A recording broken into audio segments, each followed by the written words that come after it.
ভয় যদি আমি অন্তরের মধ্যে রাখি, আল্লাহ রব্বুল আলামিন আমাকে কি দিবেন এটা জানার দরকার আছে না নাই? রব্বুল আলামিন বলেন, ওয়া মাইয়াত্তাকিল্লাহা ইয়াজআল লাহু মাখরাজা ওয়া ইয়ারযুকুহু মিন হাইসু লা ইয়াহতাসিব।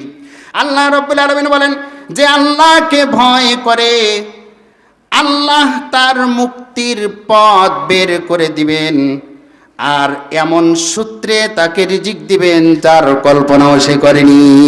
সুবহানাল্লাহ বলেন, যে আল্লাহকে ভয় করে আল্লাহ রাব্বুল আলামিন তার মুক্তির পথ বের করে দিবেন, আর এমন সূত্রে রিজিক দিবেন যার কল্পনাও সে করেনি।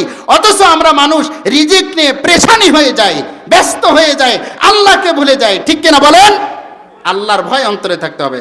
রব্বুল আলামিন বলেন, ওয়া মা মিন দাব্বাতিন ফিল আরদি ইল্লা আলাল্লাহি রিজকুহা। পৃথিবীতে অথবা ভূপৃষ্ঠে বিচরণকারী সকল জীবিকার রিজিকের মায়ের দায়িত্ব আল্লাহর।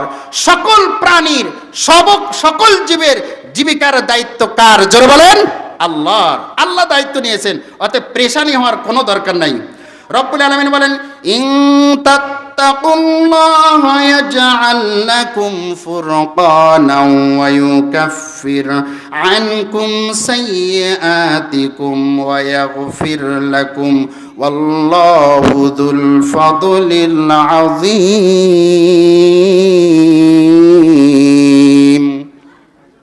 রব্বুল আলামিন বলেন, যদি তোমরা আল্লাহকে ভয় করো, যদি তোমরা আল্লাহকে ভয় করো, আল্লাহ রব্বুল আলামিন কি করবেন? তিনি তোমাদেরকে ভালো মন্দ পার্থক্য করার যোগ্যতা দান করবেন। সুবহানাল্লাহ বলেন। এই ভালো মন্দ পার্থক্য করার যোগ্যতা যার নেই সে মানুষ না অমানুষ। কারণ ওই ব্যক্তি যে কোনো সময় যে কোনো অপরাধ কাজ করতে পারে, যার ভালো মন্দ পার্থক্য করার যোগ্যতা নাই। এরপরে রব্বুল আলামিন বলেছেন, তোমাদের থেকে তোমাদের পাপকে সরিয়ে দিবেন। সুবহানাল্লাহ বলেন। আল্লাহর ভয় অন্তরে থাকলে পাপকে সরিয়ে দিবেন। এরপরে রব্বুল আলামিন বলেন, তোমাদেরকে ক্ষমা করবেন।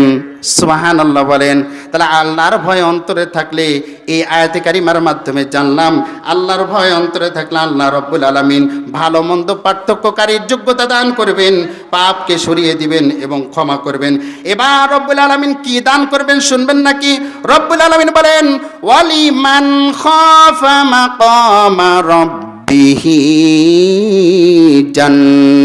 জান্নাতান।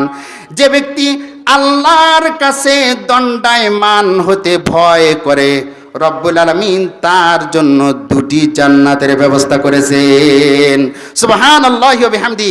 আসুন আল্লাহ রব্বুল আলামিন আমাদের সবাইকে আল্লাহর ভয় অন্তরে স্থাপন করে দুনিয়া এবং আখিরাতের কল্যাণ লাভ করার তৌফিক দান করুক। আমিন আমিন।